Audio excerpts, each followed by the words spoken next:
Cabinet భేటీ మంత్రులపై మరోసారి చంద్రబాబు నాయుడు గారు fire. ఇది తప్పనిసరి. అసలు క్యాబినెట్ అంటే ఈ కలకలము అనడము తప్పదు అనే ఒక పరిస్థితి కనిపిస్తుంది. సరే, ఈరోజు అనేక అంశాలు పెట్టారు. అందులో ముఖ్యమైనది మటుకు ఈ కార్పొరేట్లకు భూములు ఇవ్వటము, అదే భూ కేటాయింపులు అంటే ఏదో ప్రజలకు ఇళ్ల స్థలాల కోసం కాదు, కార్పొరేట్లకు 50,000 కోట్లు వచ్చిందని, లేకపోతే 1,00,000 కోట్లు పెట్టుబడి వచ్చిందని, ఇవన్నీ ప్రాథమిక ఆమోదాలండి. వీటి ద్వారా 50,000 ఉద్యోగాలు వచ్చాయి అని ఒకరినొకరు అభినందించుకుంటున్నారు. ఇంకా యూఏఈ నుంచి కూడా నేను వచ్చిన వాళ్ళతో కూడా ఒక సమావేశం జరిగింది. Andhra Pradesh is best destination for investments అని వీళ్ళు చేస్తున్న ప్రచారము.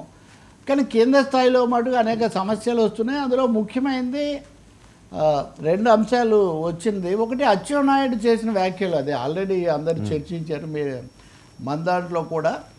ఈ మహిళలకి డబ్బు ఇవ్వాలంటే రాష్ట్రాన్ని అమ్మేసుకోవాల్సిందే అనే ఒక మాట.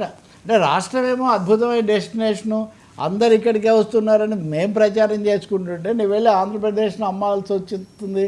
ఇలాంటి మాటలు మాట్లాడితే ఏమవుతుంది? దీని మీద నిజానికి ఈ చర్చ వచ్చిన చోట లోకేష్, అచ్చెన్నాయుడు ఇద్దరే ఉన్నారు. ఒక ఆయన గత అధ్యక్షుడు, ఇంకొక ఆయన ఏమో దాదాపు పార్టీకి కాబోయే సర్వాధినేత లాంటి వ్యక్తి లోకేష్. అంటే బహుశా అచ్చెన్నాయుడు దగ్గర కూడా ఈ ప్రస్తావన వచ్చి ఉండాలి. ఇది వ్యతిరేకత, నెగిటివ్ ఇంపాక్ట్ చాలా ఎక్కువగా తెచ్చిందని. రెండోది, పవన్ కళ్యాణ్ కూడా ధృవీకరించారు. అమరావతిలో సెకండ్ రౌండ్ ల్యాండ్ పూలింగ్ అన్నది అది క్యాబినెట్లో ఆమోదం లేకుండా మీరు ఎలా చెప్తారంటే ఏది పడితే అది చెప్పేస్తారా అన్న ప్రశ్న దాదాపు ఆయనే చెప్పిన తర్వాత, ఉప ముఖ్యమంత్రే పరోక్ష పద్ధతిలో తన అసంతృప్తి, అభ్యంతరం వెలిబుచ్చిన తర్వాత అనివార్యంగా చంద్రబాబు నాయుడు కూడా స్పందించాల్సి వస్తుంది.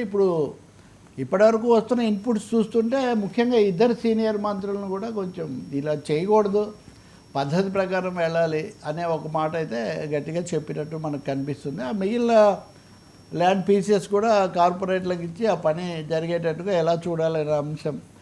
మూడోది, కేసులు వీటి విషయంలో కూడా మనం పకడ్బందీగా వెళ్ళాలి. కానీ మనం ఏదో పొరపాటుగా మాట్లాడి, లేకపోతే పొరపాటుగా చర్య తీసుకొని, లేకపోతే కోర్టుల్లో బెడిసికొట్టి అలాంటి పరిస్థితి రాకూడదు అన్న అంశం కూడా చంద్రబాబు నాయుడు ఆచితూచి మనం అడుగు వేయాలి అని చెప్పడం.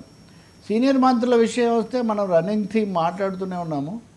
సీనియర్ మంత్రుల కంటే యంగ్ టీం వైపే మొగ్గు ఎక్కువగా ఉంది కాబట్టి సీనియర్ మంత్రులకు కొంచెం పగ్గాలు వేయటం అనేది తప్పకుండా చేయబోతున్నారు. అందులో ఇది కూడా ఒక భాగంలాగా మనకు కనిపిస్తుంది. పూర్తి నిర్ణయాలు ఇంకా ఏమేమి తీసుకుంటారో మనకు సాయంత్రానికి వస్తుంది. కానీ కేసులు అయితే పర్సూ చేయాలి.